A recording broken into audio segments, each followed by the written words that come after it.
Well, as you can see, I'm staying over tonight at the Poconos. There's no flights out late at night here in Wilkes-Barre, Pennsylvania.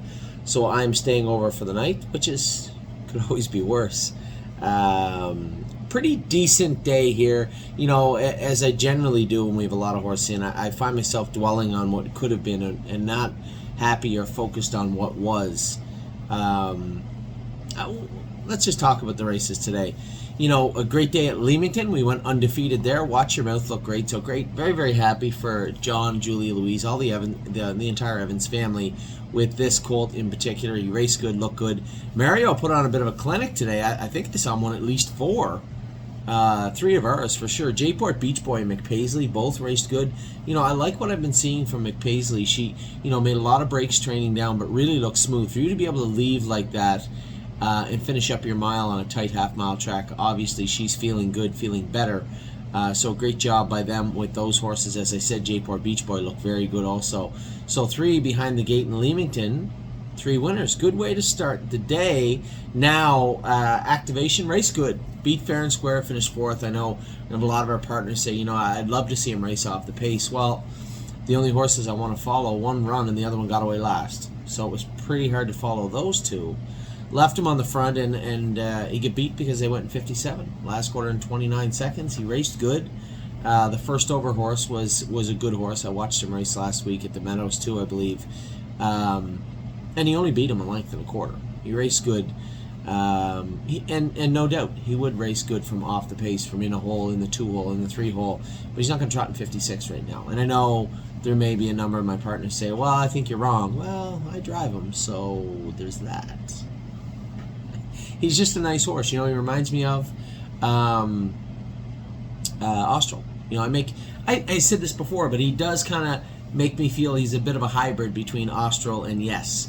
The kind of goofy clumsiness that Yes was, with that, mentality to just go out and race. Maybe he doesn't put in the effort that Austral did it too, but pretty nice colt nonetheless. And you know what? For a horse coming in with, 5 wins in a second, to throw a 4th in there, not really the end of the world, I don't think. Very happy. Very, very happy with what I saw from activation. Could always be happier. I would have loved to win, but he did race good and put in an honest effort. Now, in between our stake races, I'm going to go down the list as I see it on the calendar here. The other day I went track by track, but that's going to get a little convoluted when we have so many horses racing. So I'm just going to go down the calendar as I see it. What a mission. I bet you Hunter wishes he had that race back. When the 7-1 shot lands on the front and you're 3-2 sitting in the 3-hole, more times than not, it's an automatic quarter pole to the front. Now, Northfield's not your average track, and Hunter doesn't know the horse. Had I been there and I've been driving him, I think it might have been different. That's not to say that I'm not saying, I'm a Hunter-drone bet or I'm a better driver. I'm not. I just know what a mission. The second the 7 touchdown on the lead, I would have been underway, pushed to the front, and I don't think they beat him. In fact, I know they don't beat him. But nevertheless, it's difficult, right? You're asking guys to go out and drive horses they don't know. Our horses aren't generally trained in the slow first over grind and finish them off type of attitude. We just don't focus on that a whole lot. It's usually, be tactical, leave, sprint, things of that nature, and it's just the way that we train them down. So what a mission first over. I was optimistic. Obviously, I wasn't disappointed until they got halfway down the lane and I realized he was going to be not first, not second, not even third, but 4th. I think a wasted race, a wasted opportunity, but it's just a simple fact that Hunter didn't know the horse, right? I think if you had that race back or got to race him again, it'd be a totally different situation. But nevertheless, he got him away, got him around, finished 4th, and there was no concerns about making it into the final. He's in the final for sure for the Buckeye. So we, and this goes back, we could have raced him last night and tried to get into the consolation and the final of the Buckeye. The issue being there is a number of horses that tried to get in, and you would literally have to get some points to get in, and one wouldn't do it. So I'm not going to complain. We have him in. We have him in the Buckeye final, and that's where we're going to race him this year. Now, one of the biggest surprises, if you just said, Anthony, you're only going to win one tonight, I would be like, please be memory and imagination. But I would have thought activation would have been the likely culprit to get the job done. And as I said before, he didn't race bad, but he did get beat fair and square. Lonely Lakewood, I was hopeful, but would not be my first choice. In fact, probably my fourth choice to win a race tonight would have been him. Yeah, I think. Got away good. You could see he was touching himself, getting out of gear, but when push come to shove down the lane, he certainly used those hobbles and motored through the inside and got the job done. As I had said to somebody, he just didn't feel like he liked Kentucky. I don't know why. I don't know, was it that day? Was it the heat? Was it the racing surface? I'm not sure. And somebody said, well, it's the same as here. It's not. No, same color. It's not the same as here. This is a little bit different surface, and it knits a little bit different than the Red Mile for sure. So just a great race for this horse. For this horse to go all the way from Pennsylvania down to Kentucky, get murdered in his first race down there, collect himself, get back in a truck, ship all the way back up to Pennsylvania, and then go out and win. It's impressive. That's impressive. I was happy and impressed with the mile from Lonely Lakewood. Don't talk about Bruno. I had a couple of people message me saying, I wish he'd erased him in the grassroots. How about now? Don't talk about Bruno is a nice colt, but it's going to take his time. Resolute Bay was a very ordinary animal in 2. And that's being nice. He was, at best, a decent prospect horse. And, Bruno just ran into a bit of a buzzsaw tonight. That muscle horse looked like he did look like a grassroots horse. Bruno got pushed to the front, then this horse popped on him again down the backstretch. This guy was ready to do some damage tonight, and Bruno was just ready to race. And I wasn't disappointed with Bruno at all. In fact, I wasn't even shocked. When I saw him get pushed past the quarter pole, released heavy to the half, and then get jumped on down the backstretch, Dominic said, we scoped him, there wasn't really a whole lot found. I said, honestly, the result that I saw was a product of the race that I watched. I wasn't shocked at all. It wasn't like, oh, he was flat. You guys have to understand, it's not easy to just jump up and go from, 2-4 Clinton to 2 minutes. You still have to go faster. And it's not that easy for horses that are just learning. Don't talk about Bruno as a very physically immature horse, and he's going to be a very, very nice 3-year-old. But I'm not disappointed with his race tonight. He'll go back out and race in the prospect again. Hopefully, not run into the horse that he ran into tonight. And I'm going to tell you something. By the end of the year, he might not want to run into Bruno. Just tonight, right now, today, a little bit overmatched. So go back out and race him again in the Prospect Series. Get him some more experience. Don't rough him up. And I think we'll have better results. And by the end of the year, maybe he is ready to tussle with that muscle horse. Just not today. Victory Blue Chip. What are you going to do? He finished 7th. I wasn't disappointed with his race. He trotted 58 in a piece. I think he trotted almost as fast as Lonely Lakewood did in winning. So again, it's wrong place, wrong time. For Victory Blue Chip. I sat behind the horse tonight, and I wasn't really disappointed. He did make me feel like he did a whole lot tonight, like he was doing lots. I don't really, kind of a tough spot to be in. I'm not giving the colt away. He's not a bad horse. And he's a big, strong colt with lots of back-class breeding. Well, hold on, back-class. In his family. Breeding. I have no problem turning the horse out and bringing him back. Colt with 1 win that can trot in 58 as a 2-year-old his size, yeah, he's going to come back and trot in 56 as a 3-year-old for sure. He is. You don't want him? Fine, I'll keep him. No problem. So he's not going to make it in the Stallion Series. I almost said just turn him out, but he does get to race for $20,000 in 6 days, and he is as good as some of them. If he had caught Lonely Lakewood's division, he might have actually got up to win, but instead he didn't. Caught a tougher division. So he'll race next Saturday, and that will likely be his last race of the season, I suspect. Born to Dance, I know Chris was just trying to keep him out of trouble. I don't blame him. He put you in a bad spot. I said this the other day. He put me in a real bad spot the other day.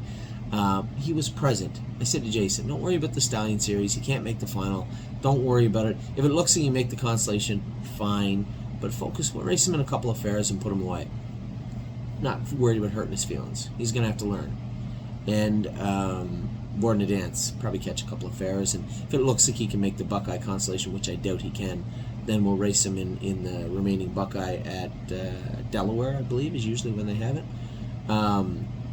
He's going to come back a decent horse. It's so weird, both the filly and the colt do that. she'll get. I'm fancy like, and she can hook on and get you in trouble in a hole too. This guy certainly can. So I wonder if it's indicative of the sire. It wouldn't stop me from buying more of them. It just more times when in the spring when you're allowing them to get away with stuff like that. Not this breed. Never again. They'll wear a snake cord or chain if they have to, but they are going to. If we buy any more Dancing Yankees, and I wouldn't shy away from it, I like the 2 that we have, we'll nip that in the bud immediately. Vaquero Blue Chip, I really think this probably could be our best Stallion Series horse. I like this horse. He's really turned into a sweet little horse to drive. Did everything good tonight, just ran into a tougher horse, to be honest. That horse was loose when he moved him. What I mean by that is he came 100 with him, and he was just all power. A little fumbly down the backstretch, that horse on the front end down the lane. He was drifting. Are you going to see him through the rest of the season? I don't know, but Vaquero Blue Chip did his work perfect. Followed, finished up as hard as he could. I thought the horse raced great. I was really, really impressed with him. Impressed with his attitude, too. I really like what I've seen from Vaquero Blue Chip. How the hell? Don't want to talk about it. Not even for a second. The rail. Just give me the 7-hole. Anyway, he's going to the Meadows next week. He can race off a break. At some point, even I am going to have to bite my tongue and move How the Hell, but I just feel that there's a horse in there. I just can't get to it. I thought we had him at the right place. His qualifier was good. Here's a spot we can put him on the gate and bring him in. Just as long as we don't draw the rail, he should be fine. And then we draw the rail. And I don't want to make excuses for him. He's got to go out there and do his work, but I just have felt and still feel that there's a horse in there. There's some wins. There's some work in there. And he does fit a condition claimer at the Meadows, so he is going to race next week at the Meadows. Memory and Imagination, just again, we are lucky enough this year. We do have a couple of very, very, very nice horses, right? Memory and Imagination, Pickpocket, Insider Trading, they're not the only ones. We have some really nice horses this year, and Memory and Imagination just, I saw Pat LaChance coming into there, and I gave him a chance. I was going to pop out of the 2-hole, and he gave me the feel like he wanted to cut the mile with that horse. I didn't really want him in front of me, but I knew as soon as I moved, Brian Sears moves clear to the front. I'm second. At that point, there was no real way to beat Brian Sears, right? Maybe if I had popped out of the 2-hole, but I'm not going to do that. Not with that colt. He just raced so good. And that's a good horse at 1. I think he's like a $250,000 yearling, but a really, really nice horse that beat him. And he was closing in and raced good. Now, I didn't give him a scare. Brian Sears was sitting pretty chilly, but make no mistake, Memory and Imagination raced absolutely fantastic tonight. So proud of this colt. He has nothing to look at. When you look at him, he didn't grow much. He didn't fill out. He didn't broaden out in the shoulders. It literally looks like he just walked him out of the stall at the yearling sale and put the harness on him and out and raced him. That's how he looks. He looks like this little... looks like we just picked him up from the pound. But I'll tell you one thing. He's tough. He's fast. He's a nice colt. So I want everybody to pay attention, my partners or otherwise. Memory and Imagination is going to skip the next Sire State. Wait. I'm going to tell you why. He's going to Kentucky, and he's going to race in the A division next Sunday. So these colts go back in 6 days, but in 7 days is the 2-year-old incentive A, B, and C divisions for the colts. Now we've been racing Pickpocket in the B, which is great. This guy's going to win the A. The reason being, there's not usually a lot of horses left standing. When you finished off that, right now there was only one division of 10 and one division of 9 the first 2 weeks, I think, or 10 and 10. So there might be 2 divisions this week, or next week. But if he goes out and does well, he gets to race for $400,000 there, and he's already guaranteed a berth here with a second and 2 seconds and a third. He can come back here and race in the final in PA. Actually, it'll be the final in PA, the final in Kentucky. Then he would have the International Stallion, I believe, or whatever one down there. He's one of those down there. And if he still feels a little fresh, he can finish off the season in Corbin, because we're going to turn him out in Kentucky anyway. So Memory and Imagination will be racing in Kentucky at the Red Mile in the Incentive A division next Sunday. So 7 days from today. That's the plan. Gandalf the Black, I thought raced great again. To come first over, clear the lead, and Jody almost removed him at the quarter pole. That would have been a move that probably would have garnered him second or third place, but he just got slew-footed. Jonathan just beat him to the punch and popped out of the hole with Ace of Aces, clear to the front. Jody came first over, cleared Ace of Aces, And then James came with that freak of Gallucci's winning 50-2 and equaled the track record for 3-year-olds. It's insane. A big mile from Gandalf, 52-2 over Riedel Carl. Are you kidding me? You know, part of me just wants to take Gandalf to the Meadows or anywhere and just pound them, because he could do a non-winners of, winners of 3, not more than 5. They rate at the Meadows, and I would think he would do very, very well in there. The grassroots are just so tough. So we really have some discussion moving forward. That class I just talked about must go for 11 or 12,000 US, and Gandalf could win it 3 times at the Meadows, or he can go and race against horses where he's going to be 4-1, 5-1, 6-1 his next few starts. I mean, as your partner, I would lobby to take him to the Meadows, but I like the horse racing at Georgian Downs also. Can he do in the non-winners a 60 at Georgian? Is that too tough? I don't think there's any need to immediately rip him out of there and race him there. I just think it's food for thought. I think that we need to take a serious look at it. He's a nice colt. There's a lot of horses right now that need to be moved around, and exporting out of Ontario into some of these other markets is a feather in our cap right now. They're not nearly as tough. Those grassroots colts can do some damage in some of these places, and certainly Gandalf the Black is one of them. I'm not saying we're going to move him. I'm not saying he has to go. I'm just saying I think he'd wallop them for 2 or 3 starts in Pennsylvania in particular. And if he can go to Georgia and win the numbers of 60, it's a moot point. I don't care. He doesn't have to be ripped out of there. I think, in fact, he should probably stay there, although I still think he's probably 8th or 9th best grassroots colt right now in Ontario. That's why we race the horses. No one knows. If we get him in the semifinals and he makes it in the final, who knows? Draw good, have some speed. Would not be the first time a horse like that won any sort of final or stake race. So just what I'm trying to say is lots of options. We have lots of options because Gandalf's a nice horse. Per Lucky, we're going to end the night with a bit of a shocker, I guess. He was 5-1 off the rail. Brad Irvine drove him very, very good. On the front, we survived a little bit of a pylon inquiry, but won the final of the stake race. The final of the stake race in the Steve Wiseman Memorial in Running Aces. So his last that race tonight, I didn't even notice until after the race. It went for $35,000 tonight. So a great job. We don't get it. We haven't really talked, and I've never met Nick Lems or Robert Lems. I've never met them, and I have met Brad Irvine, obviously, but I don't know them well. But I know that Chris is a great guy, and I'm sure his family is too, and really happy for them, and they've done a great job for us. So if this is the end of Running Aces, which I don't know for sure it is, if it is, he'll probably end up going to Illinois with Jim Eaton. He had very good luck with him last year. If it's not the end of the meet, then he'll continue to race for a little bit. But lots of options with Per Lucky, and as per good horses, there generally is. So very fortunate that we got him to Running Aces, our first win in the state of Minnesota. Had a great race with Gandalf tonight. Just so impressed with everybody here that raced here, and even Victory Blue Chip. I know he was last. I know he finished 7th, but he actually did feel better and did race better. And even if I owned all of Victory Blue Chip, I wouldn't be sad at all to turn him out and bring him back as a 3-year-old. This colt is bigger than all of our other colts for the most part that we're racing, I think. He's a bigger, bulkier, stronger looking colt. So a lot of muscle to jam into that frame for next year, and we should have a nice horse coming back with Victory Blue Chip. So a good night, a good day. We had 3 winners at Leamington. We had a winner here in the Poconos with Lonely Lakewood. So happy to see that horse win. And then a winner in Minnesota, of all places, in the Steve Wiseman Memorial with Per Lucky. We had good racing across the board. Money left on the table, I suppose, with What a Mission. Bruno a little bit, but he had to race him.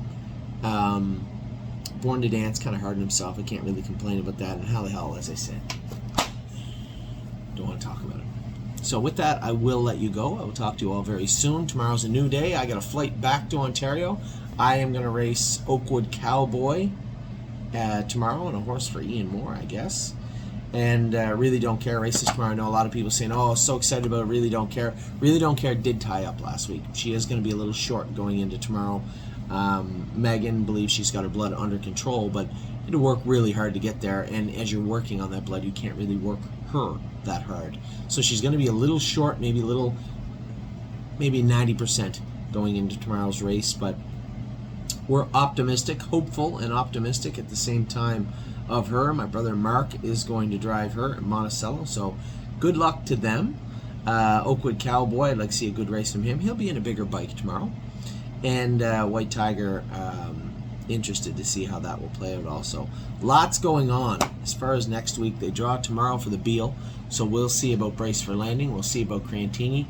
If I'm not happy with that draw, I did just tell Megan to put Scott on Brace for Landing. I mean, Tyler Borth and James is one. There was no need for me to drive Brace for Landing, so Scott Zeron. But I am going to be listed to drive Crantini.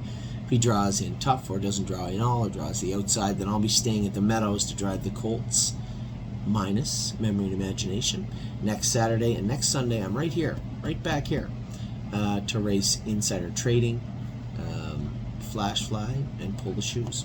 So with that, I'm going to let you guys go. I hope you've had a wonderful night. It was a good night for us across the board. Pretty good day at the stable. It could always be better, but it could always be worse.